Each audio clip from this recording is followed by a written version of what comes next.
Κυρίες και κύριοι, χαίρετε. Καλεσμένος στο Μιλτέρ, ο καθηγητής Διεθνούς Δικαίου από το Πανεπιστήμιο Πειραιώς, ο κύριος Πέτρος Λιάκουρας. Κύριε Λιάκουρα, καλώς ήρθατε στο Μιλτέρ. Σας ευχαριστούμε για την αποδοχή της πρόσκλησης. Καλημέρα σας. Θα επικαλεστούμε την ειδικότητά σας στο Διεθνές Δίκαιο, για το οποίο ακούμε πάρα πολλά κάθε μέρα. Η Ελλάδα το επικαλείται διαρκώς και καλά κάνει. Αλλά θα θέλαμε να μας εξηγήσετε έτσι σε εμάς τους απλούς πολίτες τι είναι αυτό το διεθνές δίκαιο που συνεχώς επικαλούμαστε. Γιατί, ξέρετε, έχει δημιουργηθεί μια εικόνα στο μυαλό του κόσμου ότι είναι ένα νομικό βιβλίο στο οποίο μπορούμε να προσφύγουμε και να επικαλεστούμε κάποια άρθρα του. Το διεθνές δίκαιο είναι ένα σύνολο κανόνων και αρχών που επιχειρεί να επιφέρει μια διεθνή ένομη τάξη, μια διεθνή τάξη, να το πω καλύτερα, και προσπαθεί πάντοτε να συμβιβάζει με τον καλύτερο δυνατό τρόπο όλες αυτές τις αντιτιθέμενες απόψεις τις οποίες έχουν τα κράτη σχετικά με το πώς συμπεριφέρονται εκτός ορίων. Δηλαδή διανέμονται αρμοδιότητες και στο χώρο τους αλλά και εκτός της επικράτειάς τους. Δηλαδή το διεθνές δίκαιο προβλέπει πώς ακριβώς πρέπει να υπάρχουν οι σχέσεις μεταξύ των κρατών, ποια πράγματα θεωρούνται ότι λόγω δημόσιας τάξης δεν επιτρέπονται, αλλά κυρίως όμως αυτό που θέλει να κάνει το διεθνές δίκαιο περισσότερο είναι να δημιουργήσει όλες αυτές τις δυνατότητες και προοπτικές ώστε να υπάρχει η καλύτερη δυνατή συνεργασία μεταξύ όλων των χωρών, χωρίς όμως να αποκλείει τα κράτη από το να προβαίνουν και σε μονομερείς πρωτοβουλίες. Πρέπει να πούμε ότι υπάρχει πάντοτε μία τάση στα κράτη και σε πολλούς μέσα στα κράτη να θεωρούν ότι το διεθνές δίκαιο ερμηνεύεται διαφορετικά όταν ένα κράτος ενεργεί εθνικά και διαφορετικά όταν ένα κράτος ενεργεί διεθνώς. Όμως αυτό θα πρέπει λίγο να το ξεπεράσουμε, γιατί δεν θεωρείται πάντοτε ότι το διεθνές δίκαιο πρέπει να το ερμηνεύουμε έτσι ώστε να θεωρούμε ότι το διεθνές δίκαιο σε μια συγκεκριμένη περίπτωση υπάρχει για να προστατεύσει εμάς, γιατί πρέπει να ξέρετε με τον ίδιο τρόπο μπορεί να σκέφτεται και το άλλο κράτος όταν βρίσκεσαι σε μια σύγκρουση. Οπότε σε αυτή την περίπτωση θα πρέπει να καταλάβουμε ότι το διεθνές δίκαιο δεν είναι κάτι που μπορεί να το χρησιμοποιήσει κάθε κράτος σαν όπλο για να μπορέσει να περάσει μία άποψή του την οποία έχει απέναντι σε ένα άλλο κράτος. Αντίθετα, κάθε κράτος πρέπει πάντοτε να λαμβάνει υπόψη ότι υπάρχει ένα διεθνές δίκαιο το οποίο δεν διαμορφώθηκε από κάποιο άλλο φυσικό ή μεταφυσικό παράγοντα. Το διεθνές δίκαιο έχει διαμορφωθεί από τα ίδια τα κράτη. Κανείς άλλος δεν μπορεί να διαμορφώσει διεθνές δίκαιο, ούτε το Διεθνές Δικαστήριο το οποίο το ερμηνεύει, το διαπιστώνει, το εφαρμόζει μπορεί να διαμορφώσει διεθνές δίκαιο, ούτε μη κυβερνητικοί δρόντες μπορεί να το διαμορφώσουν, ούτε άτομα όσο ευφυή και νομικά πλήρως καταρτισμένα και με διεθνές κύρος μπορεί να είναι. Το διεθνές δίκαιο είναι το αποκλειστικό προνόμιο των κρατών. Τα κράτη λοιπόν πάντοτε ξέρουν πολύ καλά τι είναι αυτό που τους εξυπηρετεί, γιατί όλα τα κράτη, κακά τα ψέματα, αυτό που θέλουν πάντοτε είναι να έχουν μια σταθερότητα. Μια σταθερότητα γιατί ακριβώς δεν πρέπει να υπάρχουν προστριβές μεταξύ τους και βεβαίως όταν υπάρχουν προβλήματα τα οποία αφορούν μια εφαρμογή κανόνων ή οτιδήποτε άλλο, έχουν ήδη προβλέψει με τον τρόπο με τον οποίο μπορεί να εγείρει το ένα κράτος απέναντι στο άλλο διεθνή ευθύνη. Άρα μην θεωρήσουμε ότι το διεθνές δίκαιο, όπως το θεωρούν πολλοί, ότι είναι η ασπίδα των λιγότερο ισχυρών ή ότι θεωρείται ότι είναι ένα τείχος απαγορεύσεων. Δεν είναι καθόλου τέτοιο πράγμα το διεθνές δίκαιο.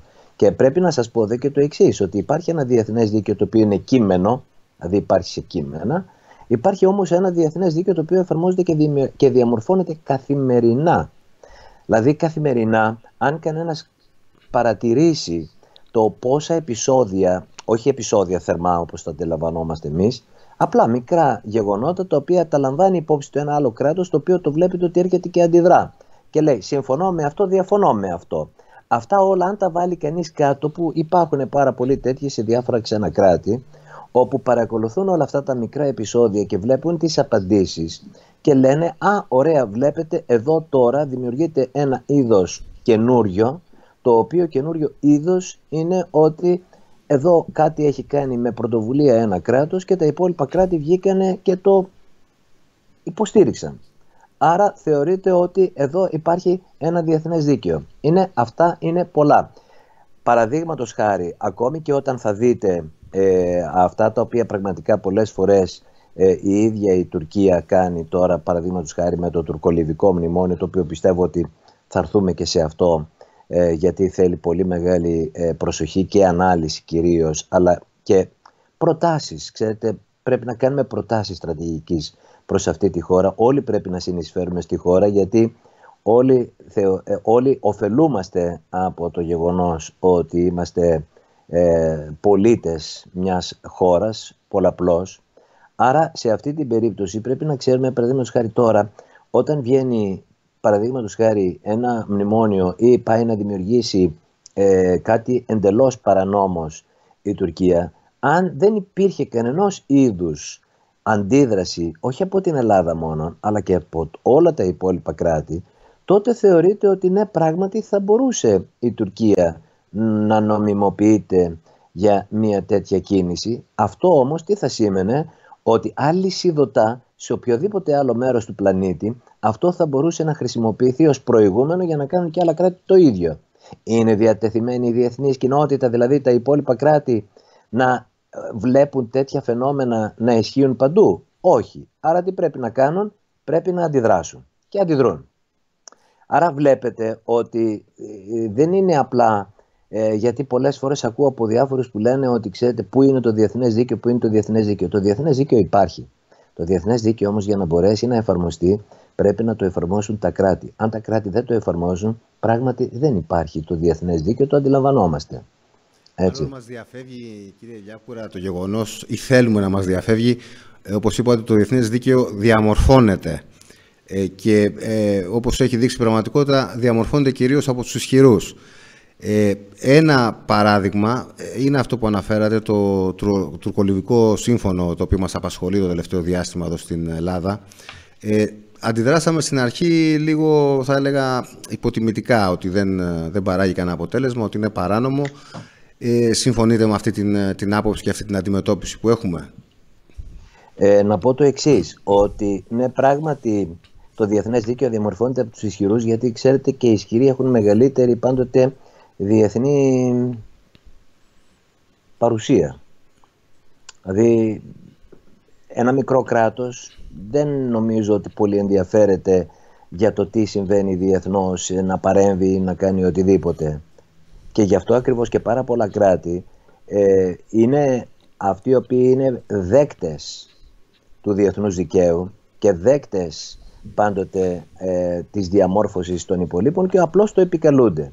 Η απάντηση είναι ότι όλα τα κράτη πρέπει να διαμορφώνουν. Η Ελλάδα, εκτός ελαχίστων περιόδων, δεν έχει παίξει ποτέ έτσι έναν πρωτοβουλιακό ρόλο ως προς το να συμμετέχει στη διαμόρφωση του διεθνούς δικαίου και στη διαμόρφωση των διεθνών θεσμών, και η Ελλάδα τις περισσότερες φορές έχει παραμείνει ένας παθητικός δέκτης, να περιμένει πότε υπάρχει κάτι από τη διεθνή κοινότητα που την ενδιαφέρει, που την υποστηρίζει, και εκεί πράγματι ή ζητάει από τα υπόλοιπα κράτη πάντοτε μία προστασία και μία υποστήριξη, κάνοντας κάποια αναφορά στο διεθνές δίκαιο. Η αλήθεια είναι ότι όλα τα κράτη πρέπει να συμμετέχουν σε αυτή τη διαμόρφωση του διεθνούς δικαίου, γιατί αφορά και τα ίδια αυτά τα κράτη η διαμόρφωση. Ούτε ποτέ θα λάβω υπόψη μια άποψη, η οποία την έχω ακούσει από παλιά από κάποιους που λέει ξέρετε, λέει, αλλά κάρτα το χρησιμοποιούμε το διεθνές δίκαιο. Αυτό που μας συμφέρει θα το παίρνουμε και αυτό που δεν μας συμφέρει θα αντιδρούμε. Δεν πάει έτσι.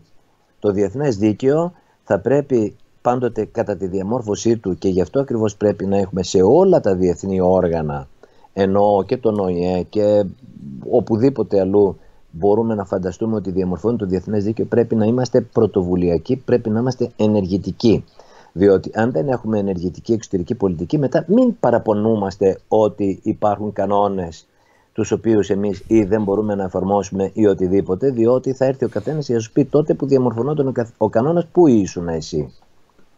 Άρα θα πρέπει να αλλάξουμε τελείως άποψη και να μην είμαστε μόνον παθητικοί δέκτες και να μην αντιδρούμε πάντοτε αμυντικά όταν υπάρχει κάτι και εκεί να επικαλούμαστε το διεθνές δίκαιο, διότι πώς το επικαλείσαι το διεθνές δίκαιο τις περισσότερες φορές όταν δεν γνωρίζεις τι θέλει να πει το διεθνές δίκαιο? Έχω πάρα πολλές περιπτώσεις, μπορώ να σας πω, ότι που επικαλούμαστε πάρα πολλές φορές το διεθνές δίκαιο χωρίς καν να γνωρίζουμε για ποιο πράγμα μιλάμε και τι μπορεί και αν υπάρχει κανόνας τέτοιος του διεθνούς δικαίου. Έτσι, αυτό θέλω να το ξεκαθαρίσω ευθύς εξ αρχής και πρέπει να πω ότι πάρα πολλές φορές αναφερόμαστε στο διεθνές δίκαιο και ότι κάποιο κράτος παραβαίνει το διεθνές δίκαιο, ειδικά στο θέμα του δικαίου της θάλασσας, και είμαι απόλυτα σίγουρος ότι τα περισσότερα κράτη δεν έχουν καν διαβάσει τη συγκεκριμένη διάταξη, παραδείγματος χάρη από τη Σύμβαση για το Δίκαιο της Θάλασσας, για την οποία διάταξη αυτή προφανώς θα αναφέρονται. Σε ό,τι αφορά το τουρκολινικό μνημόνιο, θεωρείτε ότι αποτελεί έναν νέο μεγάλο κίνδυνο για την Ελλάδα, ότι παρά το γεγονός πολύ μεγάλο? Πολύ γιατί μεγάλο. Το λέτε καταστροφικό αυτό? θα έλεγα. Για εξηγήστε μας γιατί έχετε αυτή την άποψη. Εδώ έχει γίνει το εξής. Έχει υπάρξει μια συμφωνία ανάμεσα στην Άγκυρα, την Τουρκία δηλαδή, και το πιο ευάλωτο καθεστώς το οποίο θα μπορούσε να υπάρξει στον πλανήτη, που είναι η κυβέρνηση Σάραζ. Μπορεί να είναι η νόμιμη, αναγνωρισμένη διεθνώς και από τα Ηνωμένα Έθνη, έστω και με αυτές τις παρατυπίες τις οποίες μπορεί να έχει. Αλλά ο Ερντογάν βρήκε αυτό το κράτος, το οποίο το βρήκε ως ένα puppet state, το οποίο υπάρχει, και λαμβάνοντας υπόψη ότι αυτό είναι αναγνωρισμένο, προσπάθησε να δημιουργήσει ένα σύμφωνο το οποίο είναι από κάθε άποψη παράλογο, εντελώς, για να μην περάσω στη σφαίρα του να πω ότι είναι και παράνομο. Συνεπώς, ξεκινάει από κάτι τέτοιο. Ο Ερντογάν στο μυαλό του έχει ένα πράγμα. Ο Ερντογάν θεωρεί ότι σε αυτό που λέγεται Μεσόγειος, όλες οι υπόλοιπες γύρω χώρες έχουν μεταξύ τους συνασπιστεί με σκοπό να την αποκλείσουν. Δηλαδή, η Ελλάδα να απαιτεί θαλάσσιες ζώνες μονομερώς, αλλά να αρνείται να κάνει οριοθέτηση με την Τουρκία. Η Ελλάδα να θέλει να κάνει οριοθέτηση με την Κύπρο. Η Ελλάδα να θέλει να κάνει οριοθέτηση με την Αίγυπτο και με τη Λιβύη. Αλλά ποτέ όμως η Ελλάδα, και αυτό είναι μια πραγματικότητα βέβαια, δεν έχει αποταθεί στην Τουρκία και να πει ελάτε να κάνουμε οριοθέτηση της Μεσογείου. Μάλιστα δε, οι ίδιοι οι χάρτες οι οποίοι προβάλλονται είναι σαν να λένε ότι εσύ σε αυτή την περιοχή, δεν έχει σημασία ότι έχεις μεγάλες ακτές, δεν έχεις μερίδιο, διότι έτσι αποφασίζουμε εμείς. Αυτό είναι κάτι το οποίο, αν παρακολουθούσε κανένας το τι ακριβώς όλα αυτά τα χρόνια ο Ερντογάν απεργαζόταν, κυρίως μέσα από ένα δυναμικό στέλεχος διπλωματικής υπηρεσίας που λέγεται ο Τσακατάιερ Τσίγες, ο οποίος σήμερα είναι πολιτικός διευθυντής του Τουρκικού Υπουργείου Εξωτερικών, ο οποίος έχει παρασκευάσει μια σειρά μάλιστα από χάρτες, οι οποίοι χάρτες περιγράφουν ποιες είναι οι διεκδικήσεις της Τουρκίας. Κάποια στιγμή οι διεκδικήσεις σταματούσαν στον 28ο Μεσημβρινό. Να εξηγήσουμε στους φίλους ακροατές και θεατές ότι ο 28ος Μεσημβρινός είναι αυτός που τέμνει τη Ρόδο στη μέση, και έχει καταθέσει αυτό τον χάρτη από πολύ παλιά, με τον οποίο χάρτη καταδεικνύει ποιες είναι οι διεκδικήσεις της Τουρκίας. Όλα αυτά τα χρόνια η Ελλάδα διαμαρτυρόταν σωστά, και φυσικά η Ελλάδα πόνταρε πάντοτε και έλεγε μα αυτό που γίνεται είναι ότι εξαφανίζει το Καστελόριζο. Η απάντηση είναι ότι δεν εξαφανίζει το Καστελόριζο, δηλαδή δεν αμφισβητεί την κυριαρχία του Καστελορίζου, του συμπλέγματος δηλαδή της μεγίστης, αλλά η αλήθεια είναι ότι αμφισβητεί το Καστελόριζο μπορεί να παράγει επίρρεια, όπως λέγεται στην διεθνή νομολογία. Όλα αυτά λοιπόν κάποια στιγμή, και με την ιστορία του Κυπριακού για την Κυπριακή Αποκλειστική Οικονομική Ζώνη, την οποία θεωρεί ότι και εκεί η Κύπρος δεν θα έπρεπε κανονικά να κάνει αυτές τις οριοθετήσεις, γιατί δεν είναι παρούσα η τουρκοκυπριακή κοινότητα. Ξέρετε, το μυαλό του Ερντογάν λειτουργεί πάντοτε και μέσα από μια προσωπική όθηση των πραγμάτων. Ο Ερντογάν θεωρεί ότι επειδή έκανε το μεγάλο άλμα να πει το ναι στο σχέδιο Άνναν και δεν υπήρξε η ίδια ανταπόκριση από την πλευρά της ελληνοκυπριακής κοινότητας, εκεί διαμόρφωσε στο μυαλό του το θεώρημα ότι βλέπετε οι Κύπριοι, οι Ελληνοκύπριοι δηλαδή, δεν προτίθενται να λύσουν το Κυπριακό, γιατί ακριβώς είναι απόλυτα ικανοποιημένοι από αυτή τη μη λύση, όπου ελέγχουν την Κυπριακή Δημοκρατία και την τουρκοκυπριακή κοινότητα, που εμείς κάναμε το μεγάλο άλμα και είπαμε το ναι. Ξεχνάμε ότι όταν ο Ερντογάν είπε το ναι και έδιωξε μάλιστα και το Ραούφ Ντενκτάς προκειμένου να προωθηθεί, μετά το τέλος, όταν δηλαδή είπε το ναι και η ελληνοκυπριακή κοινότητα είπε το όχι, οι στρατηγοί του τραβήξαν τα αυτή και του είπαν τι είναι αυτό, γιατί το έκανες χωρίς να μας έχεις ρωτήσει προηγουμένως. Άρα ο Ερντογάν θεωρεί ότι οτιδήποτε μετά ταύτα το θεωρεί ότι είναι κάτι το οποίο δεν μπορεί να το ανεχθεί.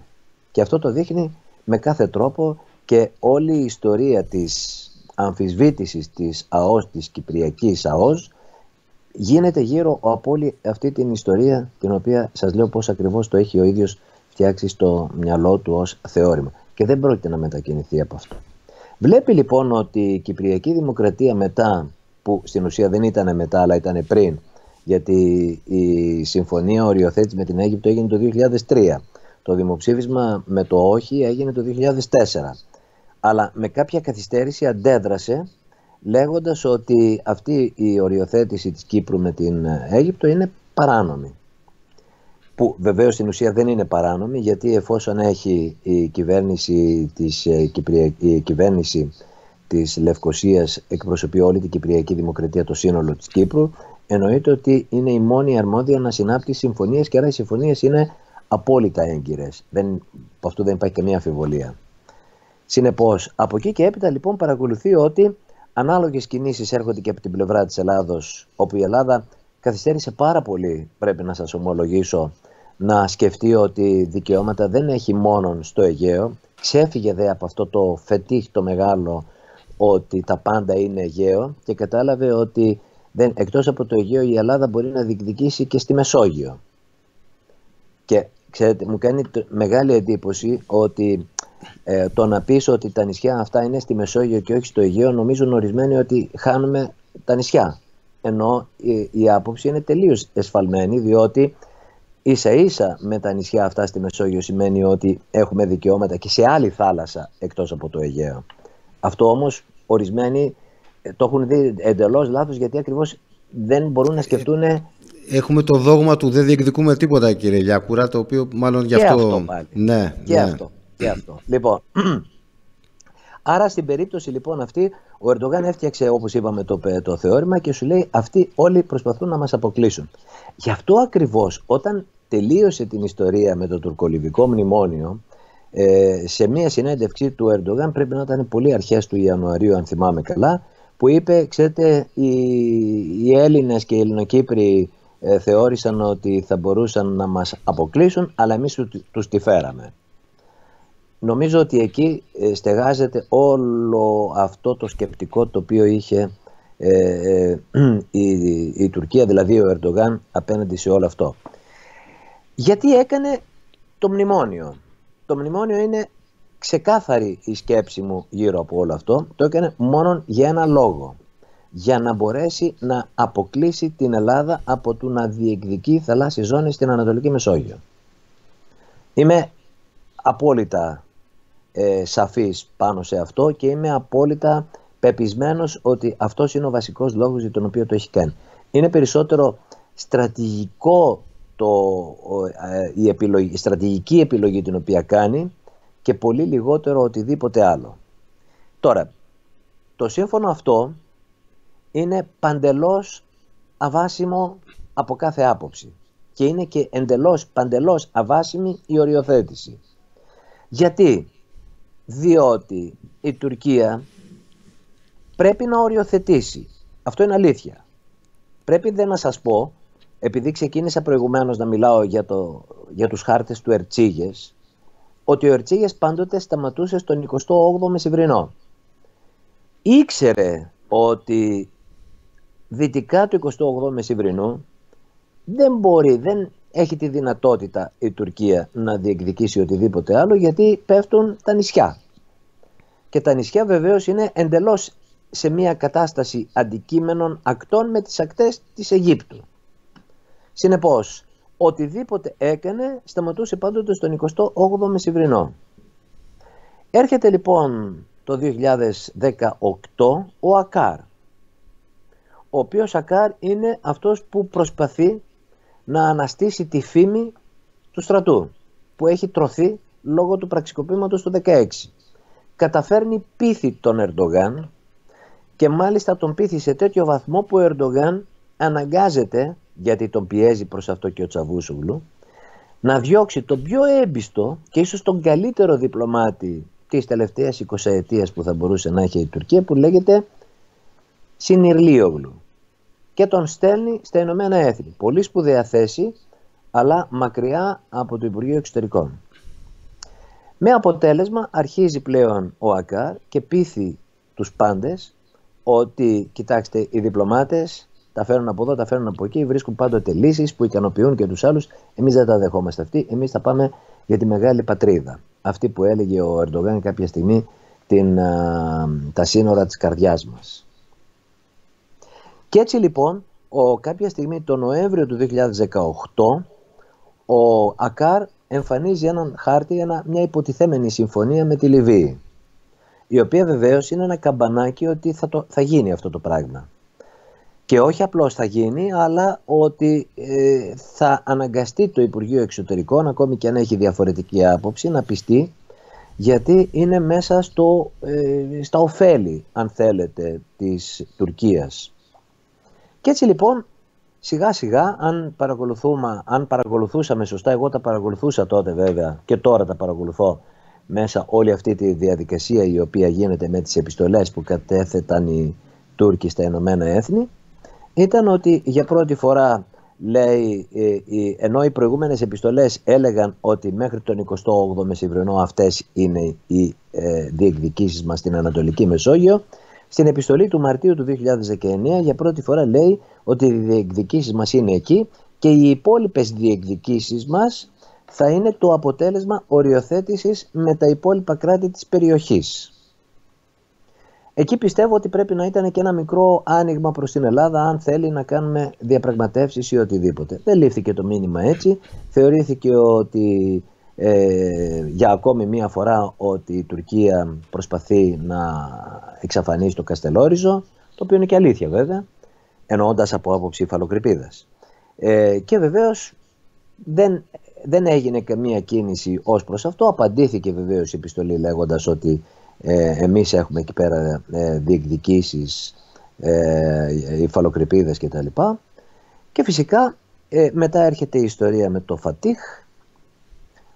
Η Κύπρος θεωρεί ότι ο κατάλληλος τρόπος να απαντήσει είναι να δείξει στην Τουρκία, αυτό το λέω με νόημα κύριε Καρβουνόπουλε, να δείξει στην Τουρκία μέχρι πού είναι τα όρια για να ξέρει πού πηγαίνει, και καταθέτει τις περίφημες συντεταγμένες. Πώς αντέδρασε η Τουρκία? Αντέδρασε με μια καινούργια επιστολή που λέει πάλι, επαναλαμβάνει, μια επιστολή της 13 Νοεμβρίου. Γιατί καθυστέρησε τώρα αυτή η επιστολή? Διότι έπρεπε να βάλει τα στίγματα, τις συντεταγμένες, μέχρι τον 28ο Μεσημβρινό. Και λέει, όσον αφορά τις συντεταγμένες τις άλλες, αυτές θα σας τις δείξουμε όταν υπάρξουν οι ανάλογες συμφωνίες οριοθέτησης υφαλοκρηπίδας. Και πάντως, λέει, εκεί ήταν το κρίσιμο ζήτημα, 13 Νοεμβρίου του 2019, τα νησιά, εννοώντας τα ελληνικά νησιά, έχουν δικαίωμα σε αιγιαλίδα ζώνη 6 ναυτικών μιλίων, αλλά δεν έχουν δικαίωμα σε υφαλοκρηπίδα, διότι η υφαλοκρηπίδα θα καταπατά τουρκική υφαλοκρηπίδα. Νομίζω ότι αυτό ήταν η προαναγγελία, έτσι, ενός δράματος το οποίο επρόκειτο να ακολουθήσει και το οποίο ακολούθησε. Και έτσι λοιπόν ήρθε η επόμενη. Το οποίο μας το είχαν ανακοινώσει, όπως πολύ σωστά περιγράψατε, αλλά δεν το παρακολουθήσαμε, δεν το πιστέψαμε. Μετά λοιπόν από αυτό έρχεται η ανακοίνωση της συμφωνίας, η οποία συμφωνία εμείς ακόμη καθόμασταν και σκεφτόμασταν μνημόνιο, δεν είναι ακριβώς συμφωνία, είναι μνημόνιο, δεν είναι μνημόνιο, αλλά δεν ξέρουμε, πρέπει να το δούμε. Θυμάστε όλη αυτή την ιστορία η οποία έγινε τότε, και κάποια στιγμή ανακοινώθηκε και βγήκε και στη δημοσιότητα όλη αυτή η συμφωνία για να καταλάβουμε περί τίνος πρόκειται. Δεν θα πω τα τυπικά, δηλαδή αν ήταν πληρεξούσια η κυβέρνηση για να μπορέσει να εξουσιοδοτήσει το σύνολο της Λιβύης, ούτε θα πω οτιδήποτε άλλο. Εγώ θα σταθώ μόνο σε 2-3 πραγματάκια. Το πρώτο είναι ότι είναι εμφανέστατο ότι έγινε μία σύναψη συμφωνίας χωρίς να έχουν προηγηθεί διαπραγματεύσεις, άρα δεν έχει κατατεθεί ελεύθερη βούληση, ιδίως των Λιβύων, τέλος πάντων αυτής της πλευράς των Λιβύων. Έτσι. Ένα το κρατούμενο. Δεύτερον, πρόκειται για μια συμφωνία, τώρα πάμε ως προς την ουσία του θέματος. Πρόκειται για μια συμφωνία η οποία, όπως λέω χαρακτηριστικά, ότι δεν θα υπήρχε ποτέ περίπτωση το Διεθνές Δικαστήριο, που είναι λίγο έτσι, κάνει κάποιες διαφορετικές μεταχειρήσεις απέναντι στα νησιά, αυτού του είδους την ακραία τουρκική επιχειρηματολογία και θέση δεν επρόκειτο ποτέ να την κάνει δεκτή. Γιατί? Για 2 λόγους. Πρώτον, διότι το διεθνές δίκαιο μιλάει για συμφωνία οριοθέτησης μεταξύ αντικείμενων ή παρακείμενων κρατών. Το πιο κοντινό κράτος με το οποίο δημιουργείται επικάλυψη διεκδικήσεων, είναι, φανταστείτε το χάρτη τον τουρκικό, την ακτή την τουρκική, όπου υπάρχει μια προβολή ακτών προς τα κάτω. Και φανταστείτε αντίστοιχη προβολή ακτών ότι προέρχεται από τη Ρόδο, ας ξεκινήσουμε από αυτήν που είναι πιο κοντά, η οποία πηγαίνει προς αυτή την κατεύθυνση. Εκεί που συναντώνται οι δύο, δημιουργούν μια επικάλυψη αξιώσεων. Εκεί γίνεται η οριοθέτηση. Μάλιστα. Λοιπόν, αυτή η επικάλυψη είναι τρόποντινά και ένα εμπόδιο για να μπορέσει μετά η χώρα η μία, η οποία έχει πολύ μικρότερες ακτές, να κάνει μια διαγώνια οριοθέτηση με ένα κράτος το οποίο είναι όχι απλώς μακριά, δηλαδή ένα κράτος το οποίο κανονικά θα έπρεπε να το είχαν κόψει αυτή την προβολή των ακτών. Και η Ρόδος, που είναι το μεγάλο εννοώντας ότι έχει μεγάλη έκταση ακτών στην περιοχή, και η Κρήτη. Άρα μιλάμε δηλαδή για μια οριοθέτηση η οποία γίνεται με σκοπό να βλάψει ένα τρίτο κράτος, και βεβαίως γίνεται μια οριοθέτηση χωρίς σε αυτή την οριοθέτηση να συμμετέχει η Ελλάδα. Σε βάρος της Ελλάδας, και βεβαίως ότι η Ελλάδα σε αυτή την περίπτωση από αυτό ζημιώνει, και αν αφαιθεί ποτέ αυτό το μνημόνιο να συνεχίσει με αυτόν τον τρόπο και δεν υπάρξει αντίδραση, για την οποία θα πούμε παρακάτω, τότε εννοείται ότι δεν θα μπορέσει ποτέ η Ελλάδα με βάση αυτές τις ακτές να έχει τη δυνατότητα να μπορεί να μετατρέψει αυτές τις διεκδικήσεις σε αποκλειστικές και σε δικαιώματα. Άρα αυτό λοιπόν είναι το βασικότερο, δηλαδή δημιουργεί μια δική της έννοια ευθυδικίας. Είπα ότι το δικαστήριο είναι αυτό το οποίο έχει πραγματικά διαμορφώσει το τι σημαίνει ευθυδικία σε σχέση με τα νησιά. Εγώ θέλω να σας πω, όπως το έχουν πει και άλλοι, ότι κανένα δικαστήριο ποτέ δεν θα μπορούσε ποτέ να δεχθεί μια τέτοια αντίληψη, γιατί εδώ τι κάνει η Τουρκία? Λέει, νησί είναι, τα νησιά δεν παράγουν υφαλοκρηπίδα. Να σας πω πόσο λάθος κάνει με βάση την ομολογία του Διεθνούς Δικαστηρίου. Σε μία από τις τελευταίες υποθέσεις του δικαστηρίου στην Νικαράγουα, Κολομβία, πράγματι είχε μπροστά από την Νικαράγουα κολομβιανά νησιά, και η Νικαράγουα είπε ότι ξέρετε τα νησιά δεν έχουν υφαλοκρηπίδα. Και είπε το δικαστήριο, δεν έχει σημασία όσο μικρά και να είναι τα νησιά, έχουν δικαιώματα, αλλά θα μετρηθούν. Θα μετρηθούν οι ακτές τους και θα υπολογιστεί πόση επίρρεια μπορούν αυτά τα νησιά να έχουν. Και πρέπει να σας πω ότι τους έδωσε επίρρεια το δικαστήριο. Έτσι, παρά το γεγονός ότι ήταν και πιο απομακρυσμένα κτλ. Συνεπώς, το διεθνές δίκαιο, έτσι όπως το έχει διαμορφώσει και η νομολογία, είναι υπέρ μας εδώ.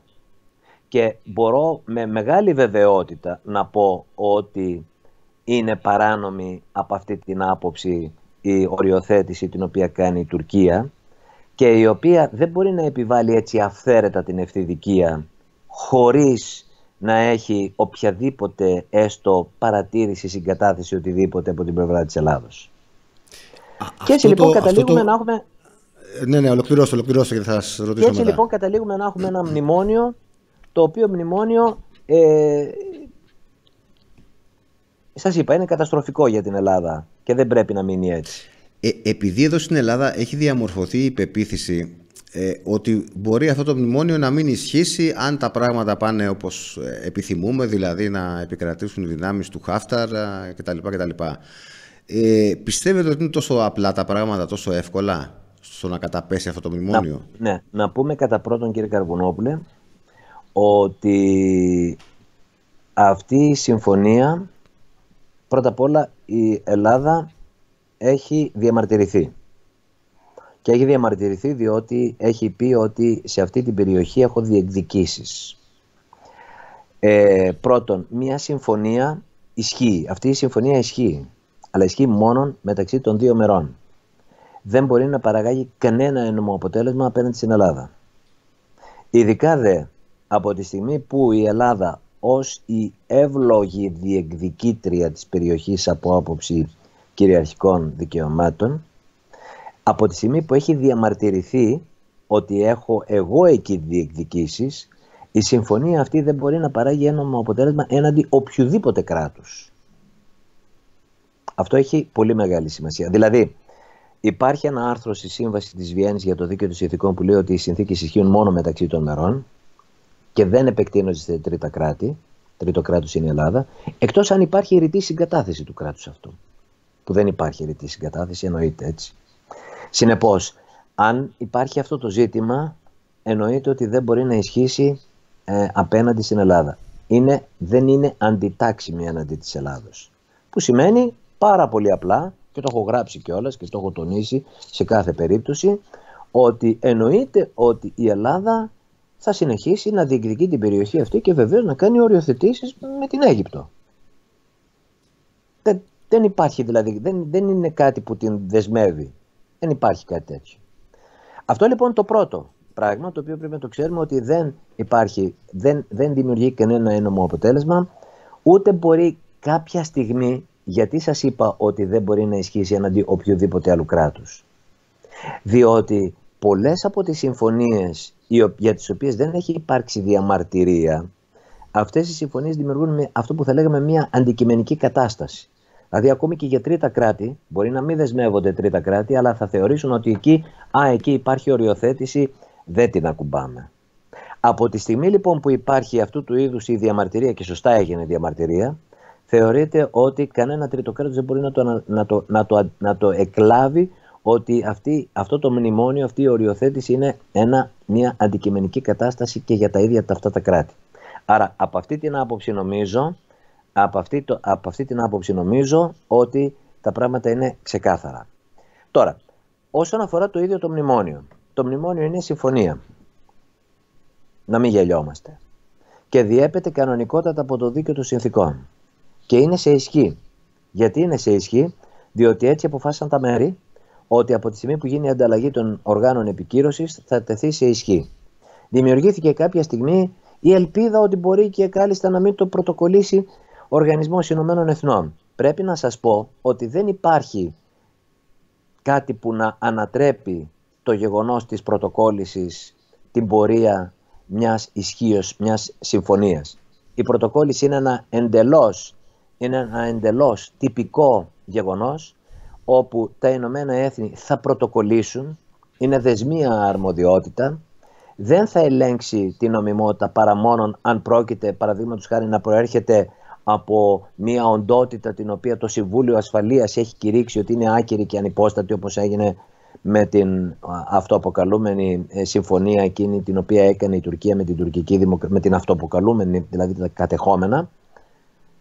Εκεί πράγματι υπήρχε ένα ζήτημα ότι δεν μπορούσε να την καταθέσει, αλλά παρόλα αυτά και αυτή κατατέθηκε.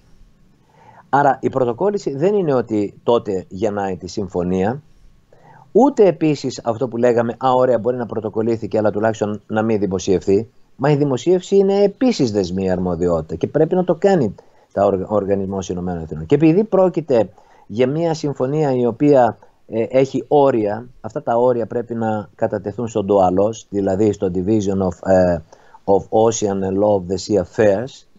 Λοιπόν, εκεί πράγματι πάλι δημιουργήθηκε το φαινόμενο ότι ωραία, μπορούμε να περιμένουμε ώστε εκεί, αν δεν κατατεθούν, τότε ευελπιστούμε ότι μπορεί και να υπάρχουν. Έρχεται και μία δήλωση του Ερντογάν που λέει, ξέρετε, από τη στιγμή που θα κατατεθούν και θα αναρτηθούν οι συντεταγμένες, τότε εγώ προτίθεμαι να ξεκινήσω όλη αυτή τη διαδικασία, και εκεί κολλήσαμε. Η απάντηση είναι ότι η συμφωνία ισχύει από τότε που έγινε η ανταλλαγή των οργάνων επικύρωσης, δηλαδή από τις 8 Δεκεμβρίου του 2019. Μάλιστα. Άρα αυτό το λέω γιατί να ξεκαθαρίσουμε οτιδήποτε μπορεί να υπάρχει. Τώρα, μπορεί η Ελλάδα να ακυρώσει τη συμφωνία? Μα αν μπορούσε η Ελλάδα να ακυρώσει τη συμφωνία, τότε γιατί να μην μπορούσε η Τουρκία να ακυρώσει τη συμφωνία Αιγύπτου και Κύπρου? Έτσι δεν είναι? Σωστό. Γιατί δεν μπορεί να ακυρωθεί μια συμφωνία? Διότι οι συμφωνίες έχουν μια ασφάλεια και προκαλούν μια ασφάλεια δικαίου. Δηλαδή προστατεύουν εκείνους οι οποίοι έχουν καταθέσει την εμπιστοσύνη τους στο ότι προτίθενται να προβούν σε μια διαδικασία, παραδείγματος χάρη, που να έχει να κάνει με τις οριοθετήσεις.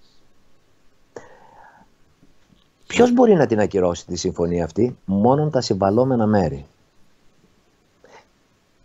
Οποτεδήποτε μπορούν να το κάνουν, οποτεδήποτε. Αλλά έχουν περιορισμούς. Δηλαδή πρέπει να γίνει η ακύρωση, μπορεί να γίνει για τυπικούς λόγους. Δηλαδή, τι συνέβη στη διάρκεια της σύναψης? Δηλαδή, τηρήθηκαν οι εσωτερικές διαδικασίες? Αυτό μπορεί να το επικαλεστεί είτε η μία είτε η άλλη πλευρά, αλλά εδώ έχουν δοθεί απαραίτητες εξηγήσεις, οι οποίες λένε ότι επειδή υπάρχει το δίκαιο της ανάγκης, δεν μπορεί να υιοθετηθεί και να εγκριθεί η συμφωνία αυτή από την Εθνοσυνέλευση, αλλά μπορεί κάλλιστα από το Προεδρικό Συμβούλιο. Έκλεισε αυτό. Θα μπορούσε ποτέ η Λιβύη, παραδείγματος χάρη, να επικαλεστεί αυτό το λόγο? Εγώ πιστεύω ότι πολιτικά και μόνο δεν πρόκειται η Τουρκία να την αφήσει, άρα δεν το συζητάμε. Αλλά λέω, μπορεί ακόμη και να πούμε ότι κάποια στιγμή απεξαρτάται ο Σάρας ή οποιοδήποτε άλλος τον διαδεχθεί και θεωρεί ότι πρέπει να προβεί στην ακύρωση. Δεν μπορεί, διότι με όλες τις πράξεις απέδειξε ότι αυτή είναι καθόλου νόμιμη η διαδικασία. Μπορεί να προβεί σε πλάνη, απάτη, απειλή, δωροδοκία? Μπορεί. Αποδεικνύεται? Όχι. Μπορεί ένα τρίτο κράτος να προσβάλλει μία συμφωνία? Μόνον υπό έναν όρο. Αν η συμφωνία προσβάλλει αυτό που λέμε τη δημόσια τάξη, δηλαδή προσβάλλει κανόνα αναγκαστικού δικαίου. Δεν υπάρχει κανόνας αναγκαστικού δικαίου που να προσβάλλεται. Μία οριοθέτηση είναι ένα τεχνικό θέμα, τίποτε άλλο. Άρα όλο αυτό το ζήτημα πρέπει να το κάνουμε καταληπτό και να αντιληφθούμε ότι αυτό το οποίο πρέπει να κάνουμε είναι να περάσουμε στην επόμενη σφαίρα, η οποία επόμενη σφαίρα είναι η αντιμετώπιση. Και εδώ είναι το μέγα ζητούμενο. Πώς μπορεί να γίνει αυτή η αντιμετώπιση, κύριε Λιάκουρα? Γιατί όπως μας το περιγράψατε, όντως δεν είναι καθόλου απλό το θέμα, είναι πολύπλοκο θα έλεγα, και πρέπει να απαντηθεί το πώς θα αντιμετωπιστεί. Υπάρχει μια μερίδα ανθρώπων οι οποίοι επιμένουν πάρα πολύ στην αποτροπή. Εγώ δεν έχω αντίρρηση σε αυτή την ιδέα της αποτροπής, αλλά η αποτροπή όμως έχει ένα χαρακτηριστικό, ότι είναι εντελώς προσωρινή, και θεωρώ ότι πρέπει να γίνεται πάντοτε αποτροπή για να αποτρέψουμε τα λεγόμενα τετελεσμένα. Ξέρετε, η Τουρκία μας έχει συνηθίσει στα τετελεσμένα και μάλιστα δημιουργεί τετελεσμένα, ξέρει ότι είναι παράνομα, ξέρει όμως ότι κανένας δεν πρόκειται ποτέ να τα ανατρέψει αυτά τα παράνομα και θα μείνουν εκεί. Παράδειγμα, τουρκοκυπριακή τα κατεχόμενα. Δημιουργήθηκε ένα κράτος, μάλιστα το Συμβούλιο Ασφαλείας το κήρυξε άκυρο και ανυπόστατο, παρόλα αυτά αυτό μένει εκεί και μάλιστα είναι ανταλλάξιμο για την επόμενη φάση της εδραίωσης μιας Κυπριακής Ομοσπονδίας. Έτσι δεν είναι?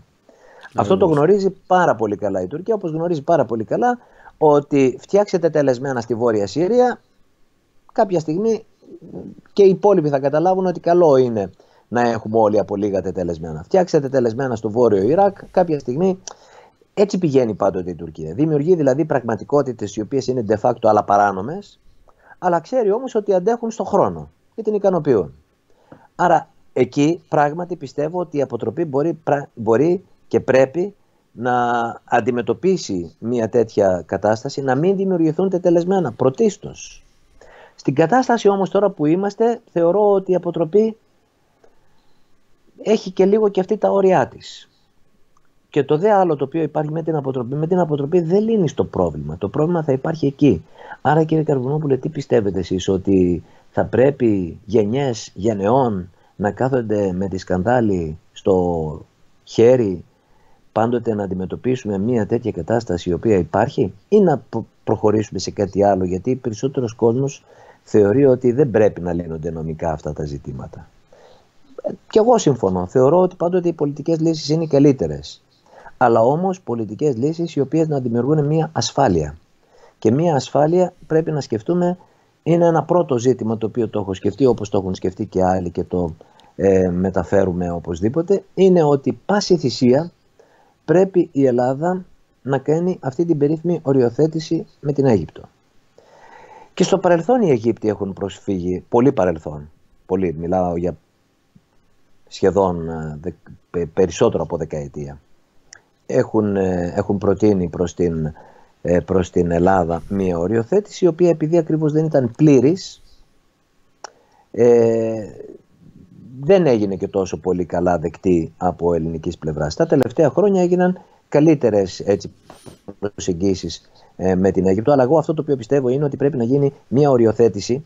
Μην πάμε προς το παρόν μαξιμαλιστικά και να πούμε ή θα γίνει όλη η περιοχή οριοθέτηση ή δεν πρόκειται να κάνουμε και μία οριοθέτηση. Να γίνουμε λίγο πιο ευέλικτοι, δηλαδή, λέτε, στις διαπραγματεύσεις μας. Μία τέτοια αντίληψη μας οδηγεί ακριβώς στο καταστροφικό σενάριο. Δηλαδή, τι θα πείραζε αυτή τη στιγμή, και θα πω γιατί, τι θα πείραζε αυτή τη στιγμή εκεί που ακριβώς θέλουμε να προσβάλλουμε το τουρκολιβικό σύμφωνο, να μην κάνουμε μία οριοθέτηση με την Αίγυπτο.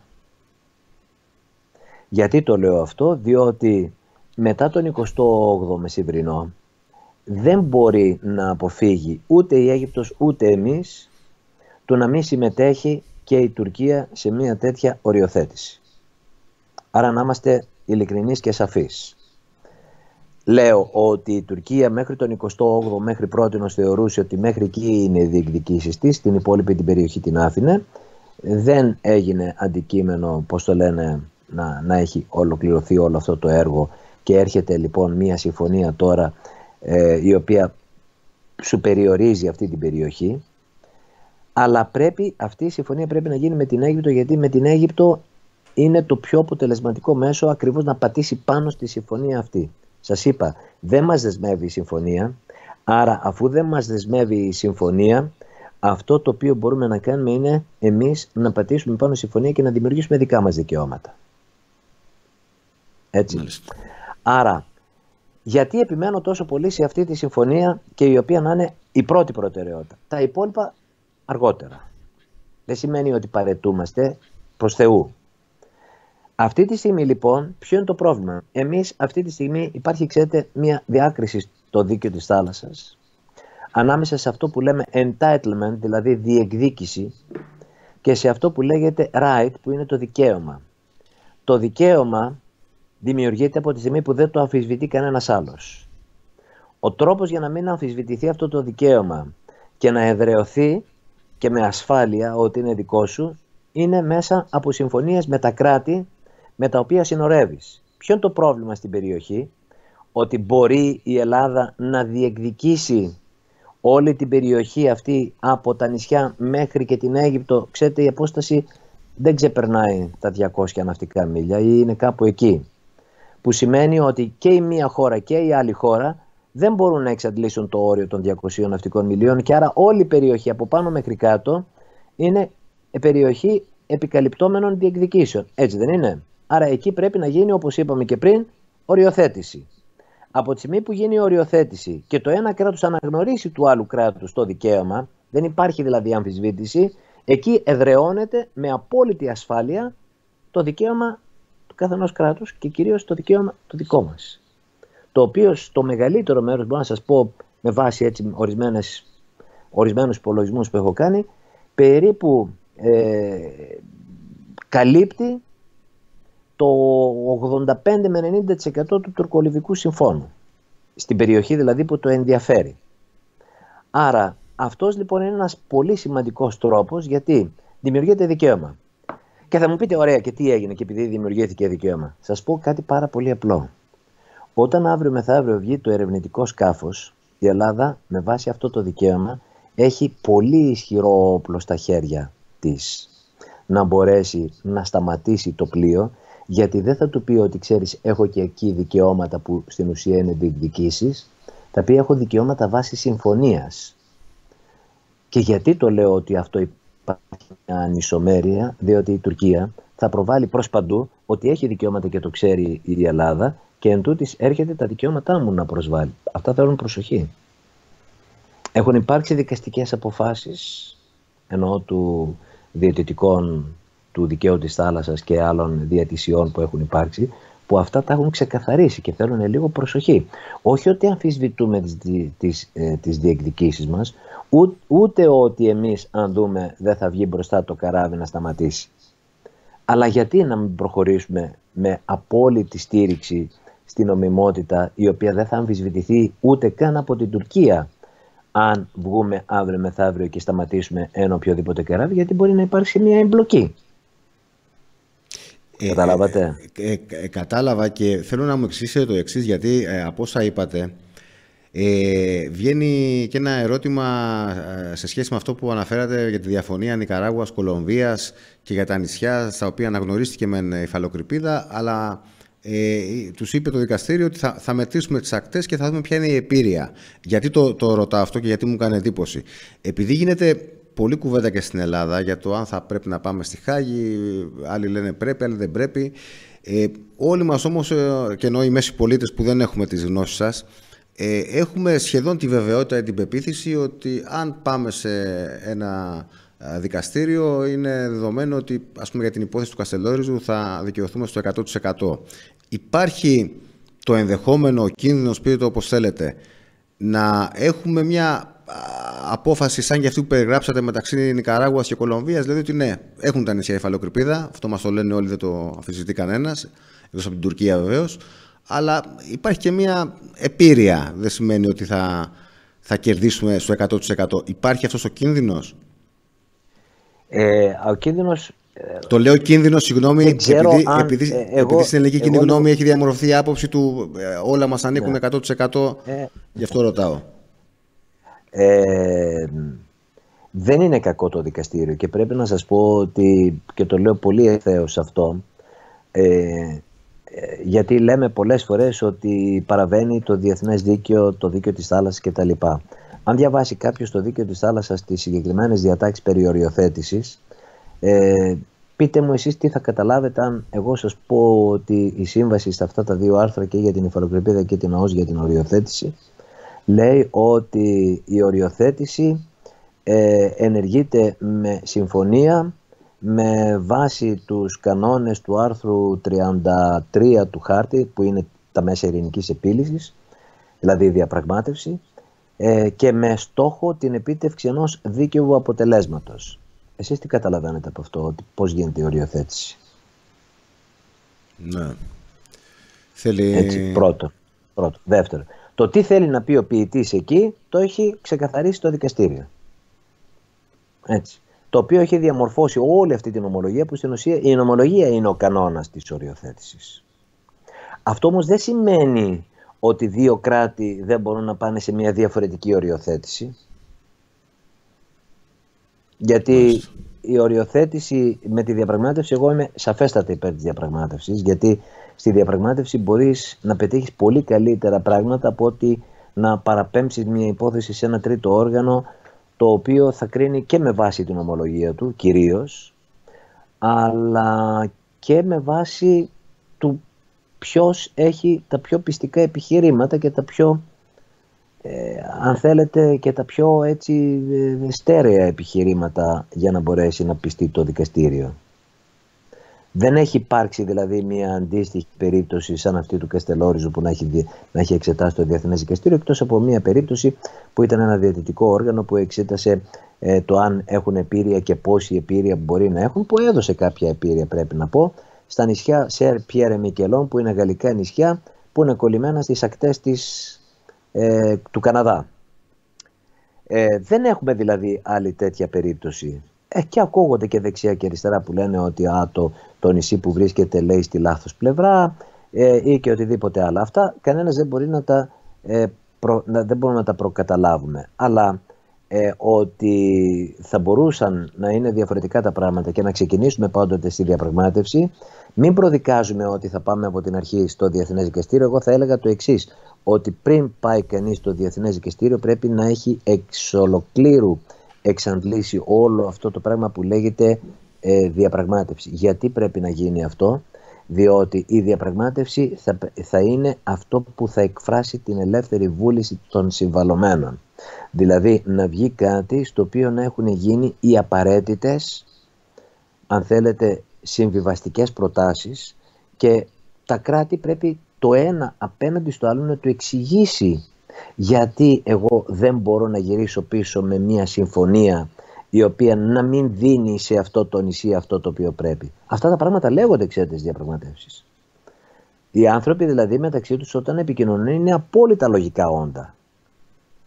Και μην θεωρούμε πάντοτε ότι θα πάμε στη διαπραγμάτευση. Ωραία, ας πάμε στη διαπραγμάτευση. Πείτε μου, αν δεν συμφωνήσετε στη διαπραγμάτευση θα υπάρξει συμφωνία? Η απάντηση είναι όχι. Άρα γιατί να τη φοβόμαστε τη διαπραγμάτευση? Εξάλλου η διαπραγμάτευση είναι απαραίτητη για τα πάντα. Για να λύσουμε διαφορές, για να ιδρύσουμε ένομες σχέσεις, ακόμη και για να πάμε στο δικαστήριο πρέπει να γίνει διαπραγμάτευση επί του συνυποσχετικού. Εγώ πρέπει να σας πω, είμαι πάντοτε υπέρ του μεικτού συστήματος. Διαπραγμάτευση για λύση των περισσότερων και μόνο σε εκείνα στα οποία είναι αδύνατον να βρεθεί έστω ένα μικρό σημείο σύγκλησης, αυτό να δίνεται προς το δικαστήριο για λύση, που ούτως ή άλλως αν έχεις πετύχει πολύ περισσότερα πράγματα στην διαπραγμάτευση, τότε εννοείται ότι... Όμως η διαπραγμάτευση όταν γίνεται, μην θεωρήσουμε ότι γίνεται παζάρι. Μην θεωρήσουμε ότι γίνεται αυτό που λέει η επιβολή του ισχυρότερου στον αδύναμο. Γιατί με τον τρόπο αυτό λίγο πολύ και εμείς κατισχύουμε τους εαυτούς μας θεωρώντας ότι είμαστε αδύναμοι, που δεν είμαστε.